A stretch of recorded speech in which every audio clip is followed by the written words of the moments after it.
ये तो आप जानते ही हैं कि आशुतोष राणा एंड रवीना टंडन नजर आने वाले हैं नेटफ्लिक्स पर आरण्यक लेके ना। जितना टंग ट्विस्टर है ये नाम, उतनी ही टंग ट्विस्टर वाली गेम हमने उनके साथ खेली। जी हाँ, डायलॉग क्विज खेला हमने रवीना और आशुतोष के साथ, और उसके बाद क्या कमाल हुआ देखिए ना। पूरी जिंदगी इंतजार किया एक बड़े केस का, और वो बड़ा केस आता भी कब है? जब मैं कुर्सी से हट जाती हूँ। कल चंद्रग्रहण की रात थी, वो आएगा खून पीने। मेरी मोहब्बत एक चुटकी भर सिंदूर की मोहताज नहीं। ये मेरी फिल्म का डायलॉग है। दीपिका के पहले मैंने बोला था ये। किसी इंसान का कद जानना हो तो पता लगाओ कि उसके दुश्मन कौन है। अब बता दीजिए आंसर। वक्त सबसे बड़ा मरहम होता है। ये मैंने कभी लाइफ में सुने ही नहीं है डायलॉग। आंधी जब चलती है ना तो हाथ छोड़ने का नहीं, हाथ थामने का वक्त होता है। इनका ही है। मुझे लगा ये कहीं मेरा डायलॉग तो नहीं, मुझे खुद मेरे डायलॉग्स याद नहीं। आरण्यक, ये नाम जितना ही यूनिक है, इसके पीछे की कहानी भी उतनी ही दिलचस्प है, जिसके कुछ राज आज हमारे साथ खोलने आए हैं रवीना टंडन, आशुतोष राणा और director Vinay वाकुल।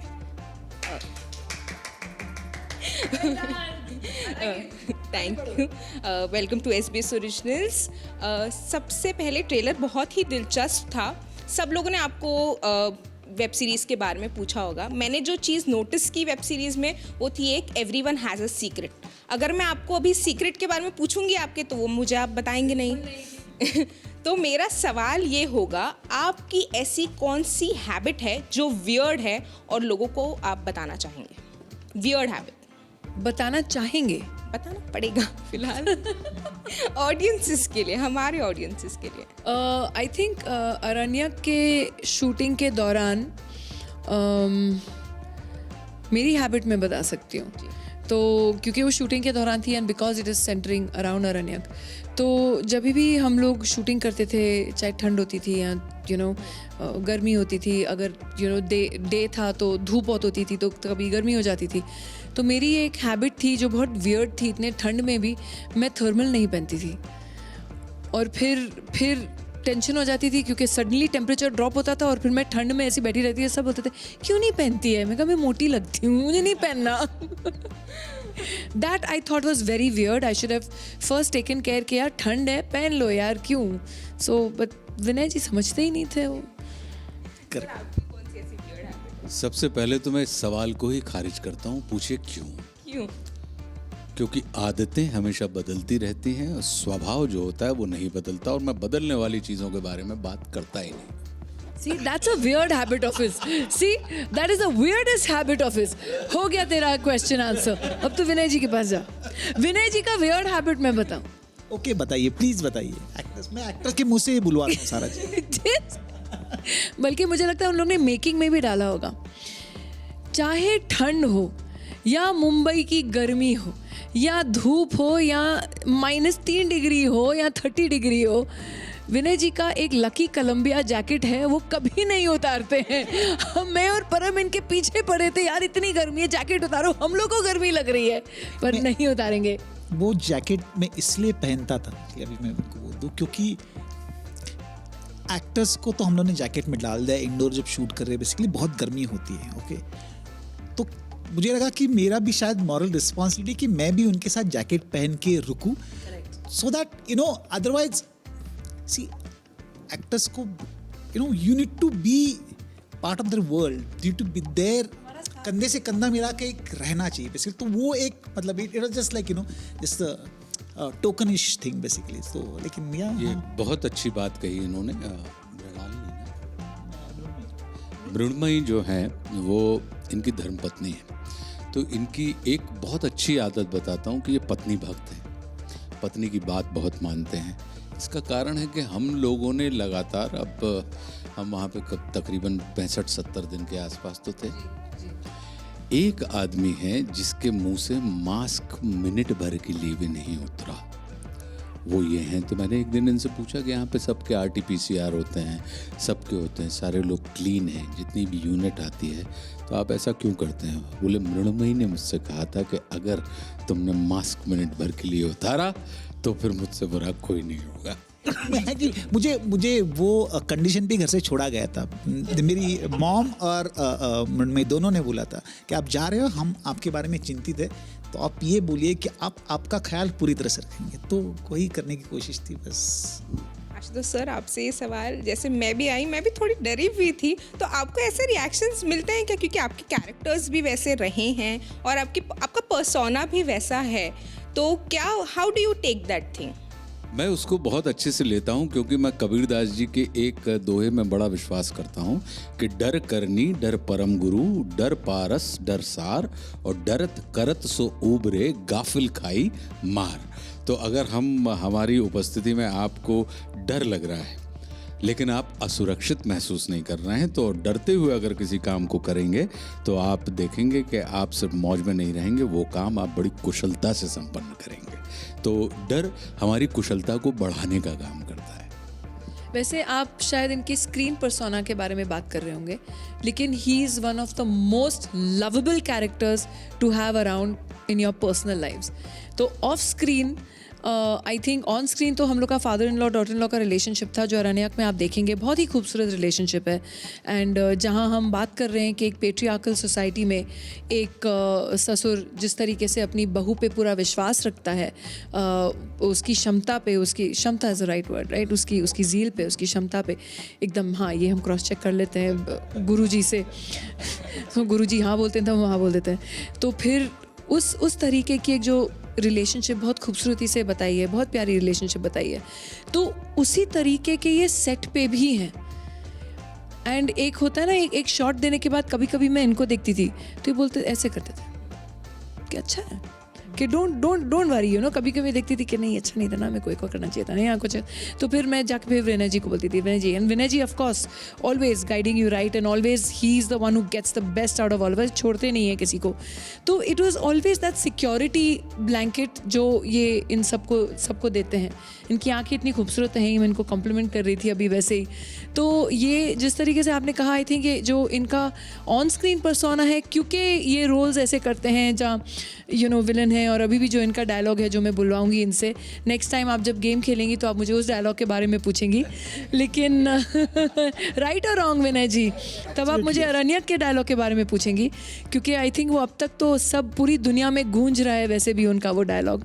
And so I think जिस तरीके से अरण्यक में पोर्ट्रे किया है इनको, और के कस्तूरी डोगरा का जो कैरेक्टर है, और जिस तरीके से वो in a man's world against all odds अपनी परिवार को भी संभालते हुए अपने काम को भी उसमें वो एक्सेल करना चाहती है, और जो सपोर्ट उनको अपने फादर इन लॉ से मिलता है कि जो नॉर्मली ऐसी सोसाइटी में दिखता नहीं है, you know, and जिसे हम कहते हैं patriarchal, या you know, so against all those norms and against all those odds, the way their relationship is, I think that kind of sets the mood of the whole series also. जैसे Raveena ma'am ने point out किया कि वो हिंदी बोलने से पहले आपसे cross check करती, तो क्या आपने सेट्स पे किसी की हिंदी की क्लास ली थी? बिल्कुल भी नहीं। ये रवीना जी की विनम्रता है कि जो ऐसा कहती हैं।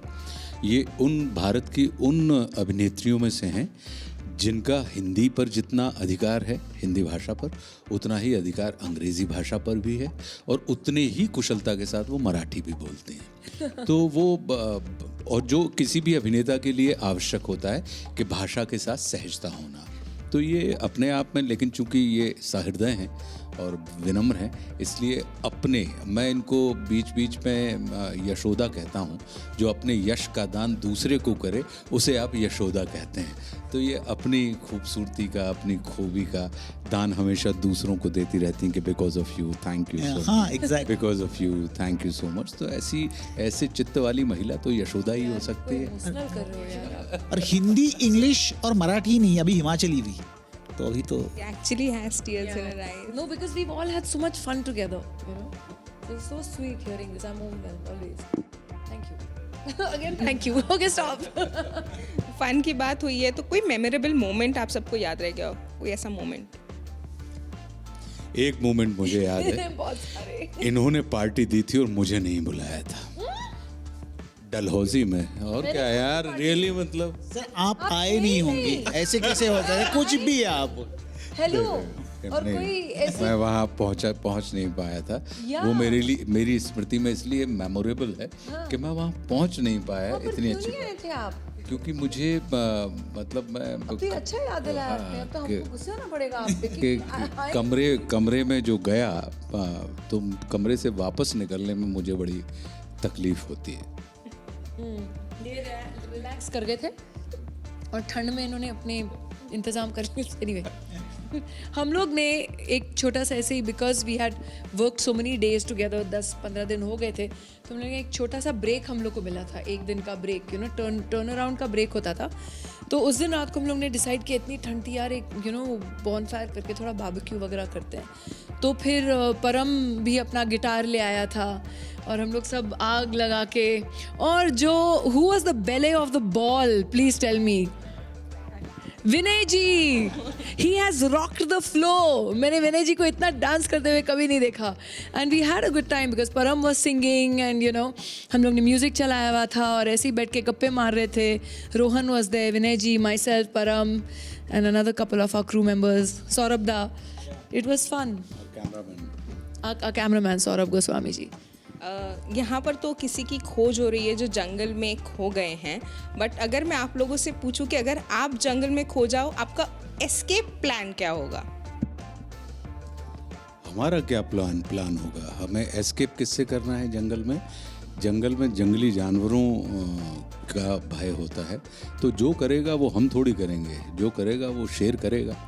तो वही प्लान बनाना होगा हमारे बारे में कि इनका क्या करना है, और अगर हम बच गए उस प्लान से तो हम बाहर निकल आएंगे। और उनसे ज़्यादा नुकसानदायक तो इंसान है, मैं समझती हूँ।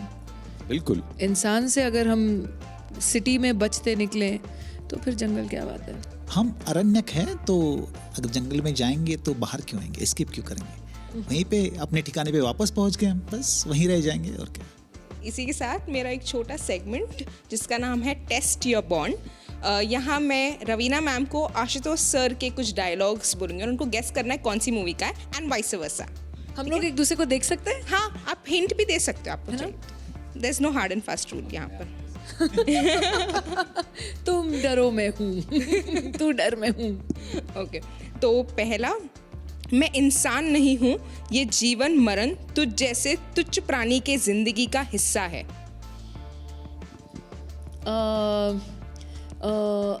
मुझे मालूम है, अभी आपने मेरे को बोला था। कुछ हमारे जीवन में सब चीज सांस से शुरू होती है, सांस से सांस तक का मामला है। आई नो, अभी इसके पहले वाले उसमें हम लोग बैठ के सब, I am so bad at names, थोड़ा और हिंट दे दो। लोग यहाँ पे क्या कर रहे हैं जीवन में? संघर्ष ही तो करते हैं। करेक्ट, वही मैं बोलने वाली थी, संघर्ष was the one, संघर्ष। अच्छा, तो पूरा बता दिया आज तो सर ने। नहीं, जीवन भी हो सकता था। ओके, आंधी जब चलती है ना तो हाथ छोड़ने का नहीं, हाथ थामने का वक्त होता है। इनका ही है। मुझे लगा ये कहीं मेरा डायलॉग तो नहीं, मुझे खुद मेरे डायलॉग्स याद नहीं। जब चोट लग जाए अपन को, जख्म। नहीं, मुझे ये मालूम था ये film, it was coming to me. किसी इंसान का कद जानना हो तो पता लगाओ कि उसके दुश्मन कौन है। जितना बड़ा दुश्मन उतना बड़ा वो।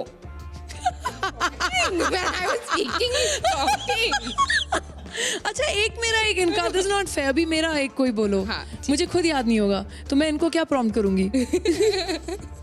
इसका आंसर दोगे आप क्या? हाँ, पता नहीं। अच्छा नहीं, ये बाद में आओ ना। ठीक है, चलिए सर आपके लिए। मेरी मोहब्बत एक चुटकी भर सिंदूर की मोहताज नहीं। ये मेरी फिल्म का डायलॉग है। दीपिका के पहले मैंने बोला था ये। ये मुझे तो याद ही नहीं है यार। ये कौन सी पिक्चर में बोला? मोहब्बत की मोहताज। यार मुझे खुद मालूम नहीं है। I swear. इसमें गोविंदा जी थे? नहीं, अजय देवगन। मैं हिंट दे दूं? हाँ बोल दो। बोल दूं? हाँ। इम्तिहान। अच्छा ठीक है, okay. But seriously I didn't know कि दीपिका के पहले मैं एक चुटकी भर सिंदूर बोल चुकी थी यार। मुझे तो इस पे कॉपीराइट मारना चाहिए था। गलती हो गई। सर, रवीना मैम का डायलॉग। वक्त सबसे बड़ा मरहम होता है। ये मैंने कभी लाइफ में सुने ही नहीं है डायलॉग्स। अब बताइए, जब उन्होंने खुद नहीं सुने। मैं बोल रही हूँ मुझे ना इन लोग ऑलवेज बोलते थे कि कभी हम लोग शोज परफॉर्म करने जाते थे कि मैडम एक अपना डायलॉग बोलिए, एक डायलॉग बोलिए। अभी हीरोज का क्या है, हीरोज ऑलवेज खड़े होके अपना करके अपना डायलॉग बोल देते हैं।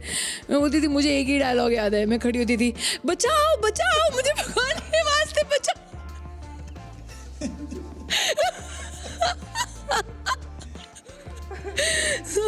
आप बताइए।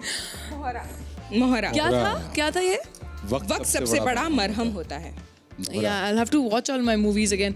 No, but I'll tell you why maybe this is because in those days, 90s, the way I was working, I was doing 30 films at one time, 35 films at one time. I used to have 9, 10 releases in 1 year. तो हम dubbing करते थे, मतलब एक दिन किसी की shooting की, नेक्स्ट डे किसी और की, नेक्स्ट डे किसी और की। मैंने सिर्फ डबिंग में देखी हैं अपनी पिक्चरें, टू बी वेरी ऑनेस्ट। अंदाज अपना अपना अभी जब बच्चे छोटे थे तब जाके मैंने फुल फिल्म देखी है, सीरियसली। लोग मुझे आके डायलॉग्स बोलते हैं उसके, एंड आई से हाँ यार ये था, यू नो। एक और, गहरे से गहरा जख्म भी इतना दर्द नहीं देता है जितना आज तुमने मुझे दिया है। लज्जा में मैं नहीं थी, मनीषा थी। I was supposed to do लज्जा, but I didn't. सत्ता नहीं। एक हिंट, अक्षय कुमार सर ने ऐसी बहुत सारी फिल्में की हैं। सौगन नहीं। सौगन में मैंने खिलाड़ी। जी, खिलाड़ी, यहाँ पर एक खिलाड़ी। जी जी। लास्ट यार हो गया, मैं एपिक फेल हूँ इसमें। इनका एक आपको इनके आ रहे थे। ओके, आपने वो वाले का नहीं बोला। किसी इंसान का कद जानना हो तो पता लगाओ कि उसके दुश्मन कौन है। आप बता दीजिए आंसर। अब आंसर ही बता दीजिए मुझे। नहीं, I didn't hear only. I was laughing so loudly I didn't hear. Say it again. किसी इंसान का सोच के अब मैं एकदम पूरी फिल्म चलाती हूँ अपने आंखों के सामने। बोलो, हाँ बोलो। किसी इंसान का कद जानना हो तो पता लगाओ कि उसके दुश्मन कौन है। जितना बड़ा दुश्मन उतना बड़ा वो। आवारापन। वाह, spontaneity. So I won this game ना actually by fluke because even I couldn't give him clues from my own movies. So इससे ये पता चलता है कि आपको आपकी मूवीज वापस देखनी पड़ेंगी। Seriously. नहीं, इससे ये पता चलता है कि इन्होंने अभी तक जो फिल्में की थी उसमें इनके पास ऐसे याद रखने वाली लाइनें नहीं थी। Yeah. लेकिन जब आप आरण्यक देखेंगे तो आपको कस्तूरी डोगरा के मुंह से निकला हुआ एक एक वाक्य आपके जहन में बस जाएगा। जी सर, आपने बात छेड़ ही दी है तो मैं रिक्वेस्ट कर सकती हूँ एक एक डायलॉग आप आरण्यक का ही बोल दें। पहले इनसे शुरुआत। कल चंद्र ग्रहण की रात थी, वो आएगा कौन देना।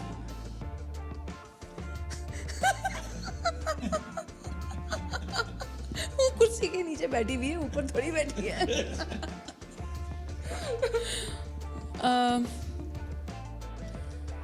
मेरा तो क्या वो जो हमारा और आपका वो भी बहुत अच्छा लगा। भी क्या था, पूरी जिंदगी वो वाला बोल दूं ना, पूरी जिंदगी इंतजार किया एक बड़े केस का, और वो बड़ा केस आता भी कब है, जब मैं कुर्सी से हट जाती हूँ। लगाऊं एक अभी कान के नीचे, हो गया तेरा टाइम, पैकअप कर निकल कैमरा लेके। मजाक कर रही हूँ, ये था ही नहीं डायलॉग। जी वो मुझे पता है, मैंने देखा है ट्रेलर। ओके, लास्ट ये कि फैंस के लिए कोई मैसेज है, आप इतने टाइम बाद आ रहे हैं वापस, और सर आपको मैं गई कहाँ थी, लेकिन आपने बोला 30 साल का काम भी कर लिया, ये वो आप वापस आ रही हैं, कहाँ से आ रही हो? एक्टिंग में वापस आ रही है, इसलिए मैंने वो क्वेश्चन पूछा ही नहीं, क्योंकि मुझे पता था सब लोगों ने आपको। कितने साल का ब्रेक ले लिया मैंने? 3 से 4 2017 was your last project? Aamir Khan का लास्ट प्रोजेक्ट कब था? सीरियसली 2 या 3 साल पहले। तो उनका भी कमबैक हो रहा है ना अभी। कौन सी पिक्चर है उनकी? लाल सिंह चड्ढा। उनको भी आप यही बोलेंगी? इसीलिए मैम मैंने वो क्वेश्चन रखा ही नहीं था, मुझे पता था सब पूछने वाले हैं. See, you should be supporting women's Yes, equality. I- Come on, so never ask one of our own Yes. that when you're coming back, when heroes can take a break for 2 to 3 years and come back, and you'll never say that you made a comeback, then why do you do that Rightly to us? pointed. Rightly pointed. Thank you. Thank you so much and thank you. Thank you. आपने कुछ दर्शकों से कुछ कहना चाहिए. Fans के कोई message. बिल्कुल, आइए हमारे साथ इस जर्नी पे और एक बहुत ही खूबसूरत जगह जिसे हम सिरोना कहते हैं. आइए 10 दिसंबर को वहीं मिलते हैं सिरोना में. अरण्यक आप हैं, अरण्यक हम भी हैं. मैं एक ओनली ऑन नेटफ्लिक्स. मैं रवीना जी की तरफ से ही अपील कर रहा हूँ इस बात की कि आप दर्शकों के कारण ही जब आप घर से चलते हैं तो हमारा घर चलता है. जब आप हमें सराहते हैं तो हम संसार के लिए सराहनीय हो जाते हैं. देखा जाए तो आप हमारे निर्माता हैं और हम आपकी निर्मिति. तो आपकी निर्मिति अपने निर्माताओं से, आपकी रचनाएं अपने रचनाकारों से ये निवेदन करते हैं कि जैसे आपने वर्षों से हमारे ऊपर अपना स्नेह, आशीर्वाद, कृपा बनाए रखी है, वैसे ही जब तक हमारा जीवन है, हम इस व्यापार में हैं, हम इस प्रोफेशन में हैं, तब तक आपकी कृपा, स्नेह, आशीर्वाद हम पर बना रहे. क्योंकि अभिनेता परिस्थिति बदले या ना बदले, लेकिन मनस्थिति बदलने में ज़रूर सक्षम होता है. और कहा ही जाता है कि मन चंगा तो कठौती में Ganga. Thank you so much and it was lovely interacting with you all. Thank you so Thank you. बहुत बहुत धन्यवाद मेघा जी. Thank you. To view actually. Thank you. Thank you.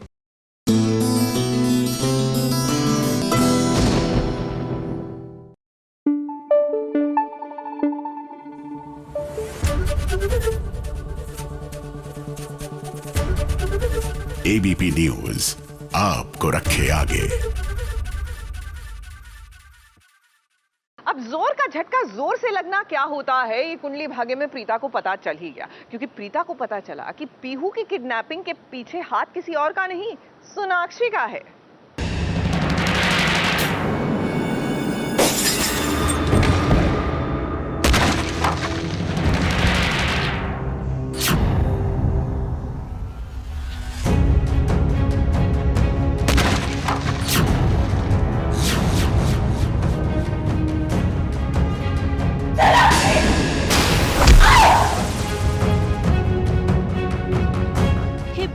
बाप, इतना बड़ा हमला, वो भी टीवी की बहुरानी पर. अब वे क्या करें? एक खलनायिका जब बुरा करने पर उतर आती है तो वो किसी को नहीं बख्शती. तो ये तो प्रीता है, सोनाक्षी की दुश्मन. तो फिर ऐसे में जब सोनाक्षी का पर्दा फाश हो गया तो क्यों न वो ऐसा कदम उठाती.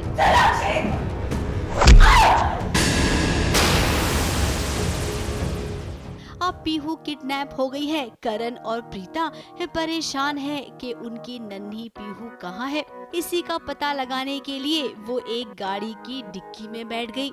हालांकि प्रीता को उस वक्त ये नहीं पता था कि बुरखे वाली मोहतरमा है कौन. वो तो जब प्रीता किडनैपिंग वाले जगह के अंदर आई, उसकी हाथापाई हुई, तब कहीं जाकर पता चला कि ये तो कोई और नहीं बल्कि सोनाक्षी है.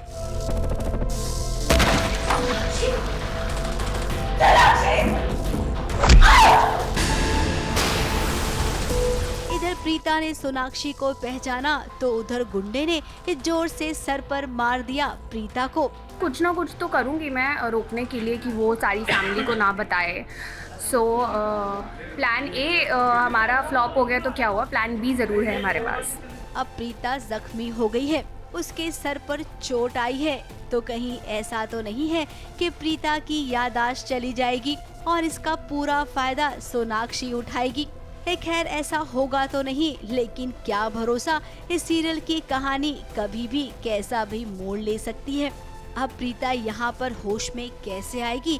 क्या प्रीता का पीछा करते करते करण भी आएगा या फिर सोनाक्षी कोई नया गेम खेलेगी? मारने से जिंदगी का किस्सा ही खत्म हो जाता नहीं, मुझे ऐसे जिंदा रखना है. है. ठीक है. बोला ना एक बार. ABP news report.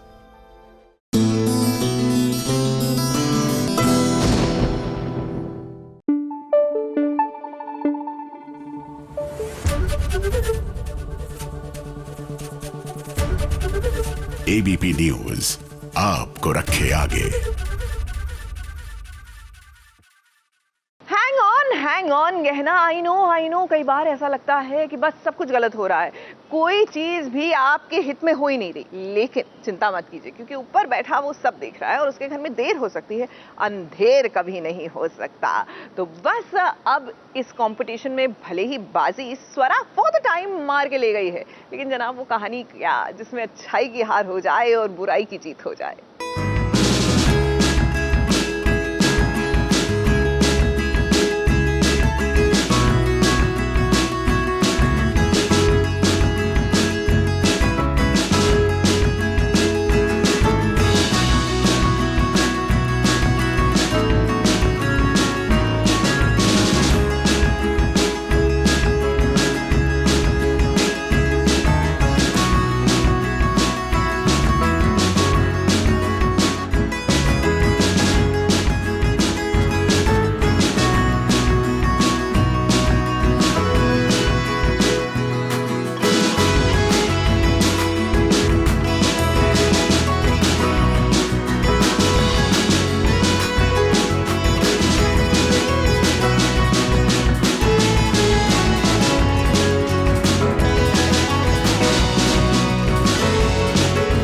बहू कंपटीशन का आखिरी दिन है और इस आखिरी दिन में देखिए जरा क्या खेल दिखाया है गहना की बहन स्वरा ने। अब भी सारी बहुओं के काउंटर्स लगे थे, जहां पर गहना को भी अच्छा रिस्पांस मिल रहा था और हेमा को भी, लेकिन स्वरा के काउंटर पर मक्खी भी नहीं बैठ रही थी। फिर क्या, उसने जो दिमाग लगाया ना, वो देखकर सबके चेहरे का रंग उड़ गया। भरे बाजार में इस कंपटीशन में ऐसे नाचने लग गई, ऐसे करतब दिखाने लग गई कि हर कोई उसी के पास आ गया।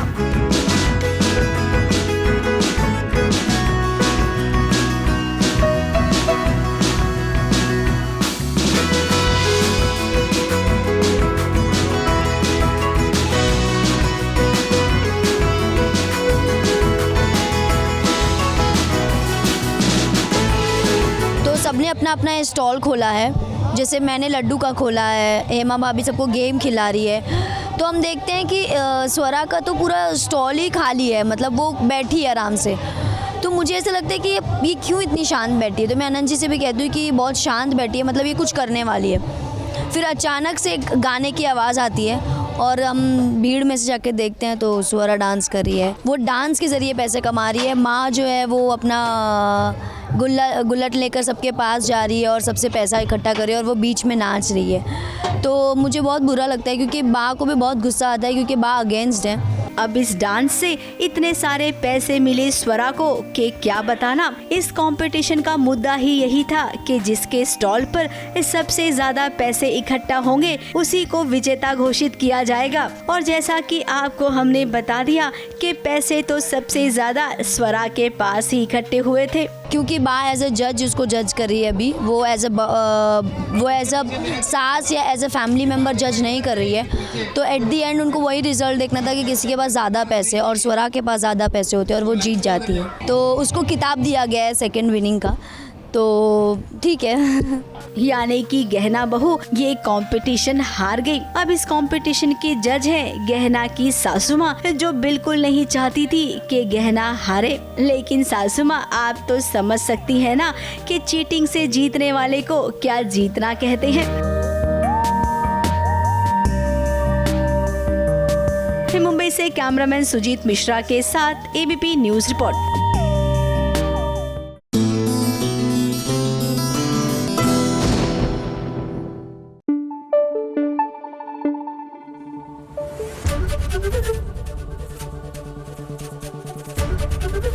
एबीपी न्यूज आपको रखे आगे। वो पहला प्यार, I know the song is वो पहली बार जब हम तुम मिले, बट द पॉइंट इज यहाँ पे हम बात कर रहे हैं पहले प्यार की। और जो भी कहिए, पहला प्यार होता है। आप चाहे लाइफ में मूव ऑन कर जाएं, लेकिन दिल में एक कोने में वो अपनी जगह बना कर रहता है, बिकॉज दैट फर्स्ट मोमेंट, वो फर्स्ट एक्सपीरियंस अपने आप में कुछ अलग होता है। और यही बात कृषा को समझाने की कोशिश कर रहे हैं राजा जी। जी हाँ, कि माया मेरी पहली पत्नी थी, अब प्यार तो उससे हमेशा रहेगा ना।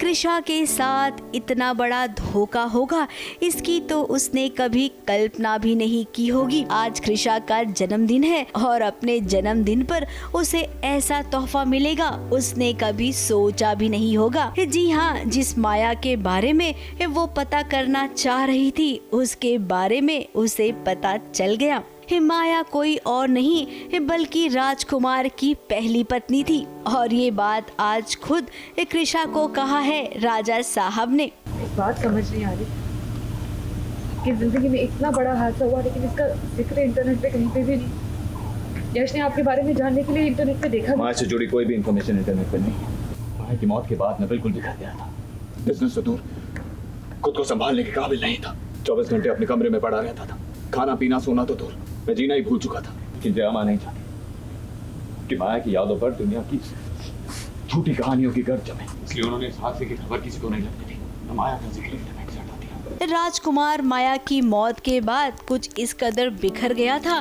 कि मानो उसके लिए तो दुनिया ही खत्म हो गई हो। लेकिन फिर जिंदगी में ऐसा मोड़ आया कि उसे आगे बढ़ना पड़ा।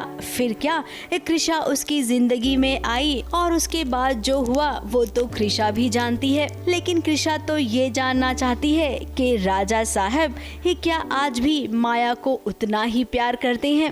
मैं पूरी कहानी बता दी लेकिन हमारे सवाल का जवाब नहीं दिया। क्या आप माया से प्यार करते थे? आप सच क्यों नहीं बोलते थे कि आप अभी भी माया से? करता था मैं माया से प्यार। अब वे पत्नी थी तो प्यार तो करेंगे ही ना, और ये प्यार कभी खत्म नहीं होगा। हाँ, वो अलग बात है कि कृषा तुम्हें अपनी जगह बनानी होगी, तब राजा साहब समझेंगे कि आप भी उसकी माया से कम नहीं है।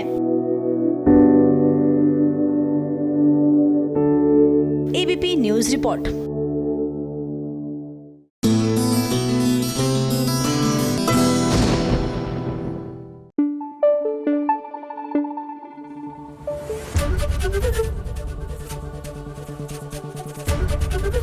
एबीपी न्यूज आपको रखे आगे।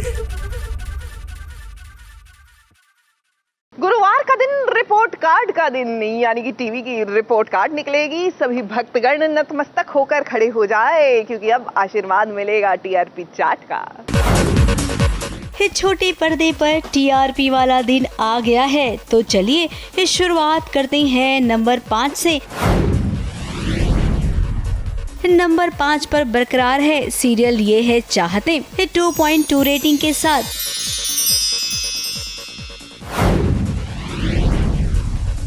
तो वहीं नंबर 4 पर है सीरियल ये रिश्ता क्या कहलाता है, 2.6 रेटिंग के साथ।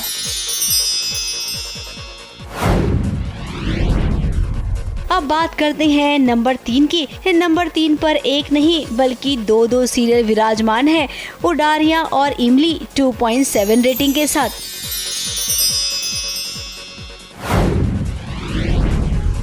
नंबर 2 पर है गुम है किसी के प्यार में, 3.2 रेटिंग के साथ।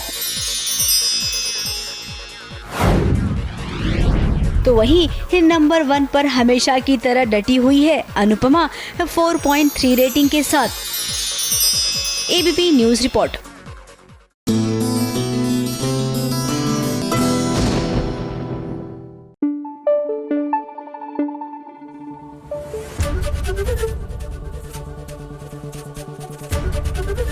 एबीपी न्यूज आपको रखे आगे। कहा था ना मैंने कि ऊपर वाली के घर में देर हो सकती है, अंधेर नहीं हो सकता। तो यानी कि समटाइम्स जस्टिस इज डिलेड, इसका मतलब ये नहीं कि कभी जस्टिस होगा नहीं। अब देख लीजिए, ये है चाहते में रुद्र और मिश्का ने मिलकर वेंकी को पकड़वा ही दिया ना। बहन के सामने इस भाई की असलियत सामने आ ही गई ना।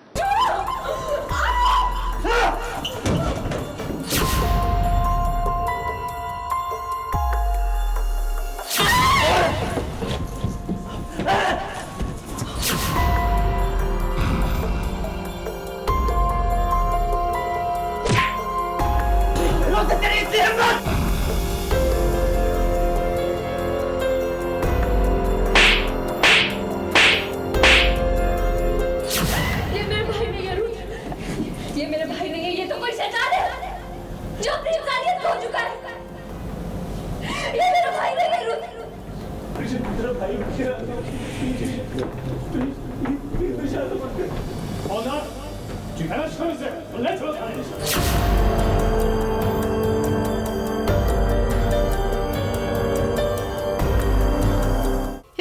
को बेनकाब करने के लिए जरा देखिए मिष्का और रुद्र ने मिलकर क्या साजिश रची है। अब एक बार फिर से वो दुल्हन बनकर तैयार हुई है। रुद्र मिष्का की शादी फिर से करवा रहा है। हालांकि उसके साथ इतना बड़ा हादसा हो गया, उसके बाद भी मिष्का दुल्हन बनी एक बार फिर से। जैसा रुद्र ने सोचा था व्यंकी एकदम वही करता गया।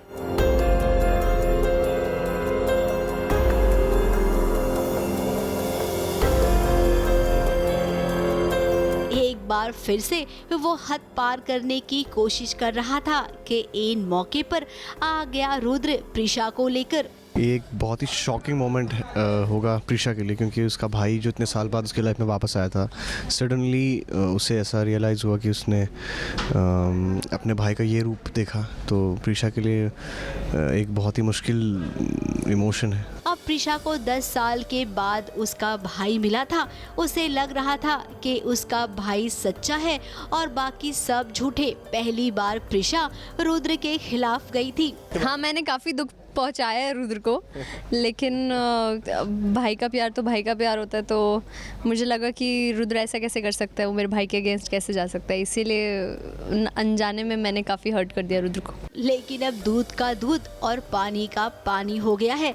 रंगे हाथों वेंकी पकड़ा गया और देखिए ये कितनी जोर से थप्पड़ जड़ दिया अपने भाई के गाल पर।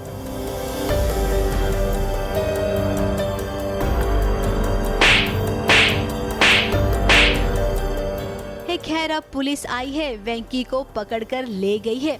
मामले की पूरी जांच होगी, लेकिन क्या इसके बाद सब कुछ ठीक होगा? खैर रुद्र और प्रीशा के बीच तो सब कुछ ठीक हो जाएगा। मिष्का की शादी होगी, थोड़े दिन तक नया ड्रामा होगा, फिर वेंकी देखना दोबारा लौटेगा सबसे बदला लेने के लिए। मुंबई से कैमरामैन सुजीत मिश्रा के साथ एबीपी न्यूज रिपोर्ट।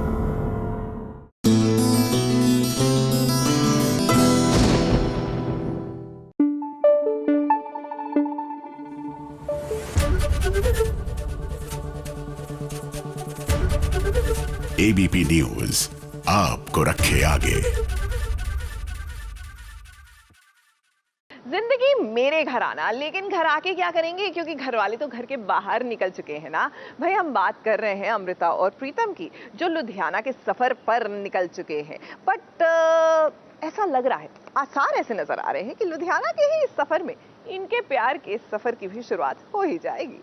अमृता और प्रीतम की जोड़ी तो भाई बहुत पहले से बन चुकी थी। फर्क सिर्फ इतना था कि कहानी को आगे बढ़ाने के लिए कुछ कुछ ट्रैक तो लाना ही पड़ता है। सो इसीलिए अब तक कहानी में आपने जो देखा वो ट्रैक भी कहानी का हिस्सा था, लेकिन अब जो आप देखेंगे ना वो असल में बहुत पहले शुरू हो जाना चाहिए था। पुरानी अमृता वापस आ गई है और प्रीतम को ये पहली बार नजर आएगी कि अमृता शादी से पहले करण के साथ शादी से पहले कैसे थी।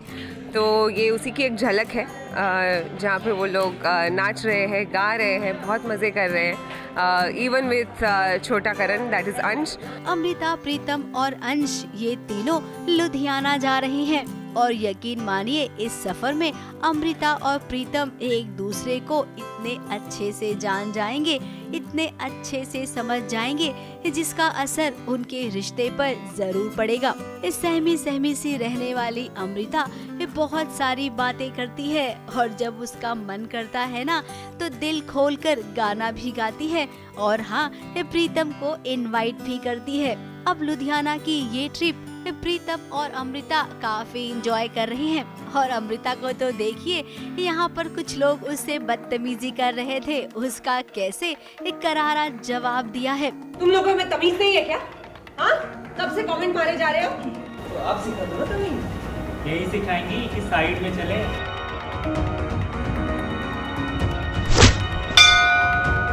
हाँ प्रीतम, अभी तो आपने बहुत कुछ नहीं देखा है। इस ट्रिप के दौरान आप अमृता को बहुत जान जाएंगे और फिर क्या पता शायद आपको इसी ट्रिप के दौरान अमृता से प्यार भी हो जाए।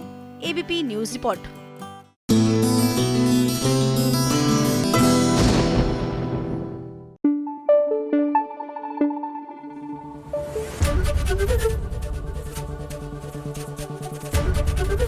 एबीपी न्यूज आपको रखे आगे।